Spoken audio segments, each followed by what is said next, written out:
आनंद आनंद होइछि सृष्ट आनंदर सृष्ट विश्व जगत आनंद टिकक पाइबा पई ए जीव आसीछि सरग धाई। तेणु भाई माने माँ माने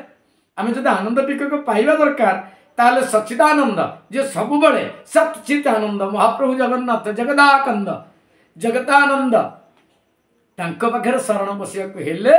आमे कोन करिबा ना छोटिया सेवा आपनक पई निवेदनात्मक आपण जे जते बंधुवर्ग अछंती जाको आपण माने रियली भल पाउचंती कि सी जगन्नाथ कथा शुणिले ता जीवन में परिवर्तन आसीबो। आपण जानिचंती संसार में बहुत प्रकार विपद आसी पारे आ बहुत प्रकार विपद आसी विशृंखला कर देई जाई जाउथाई पारे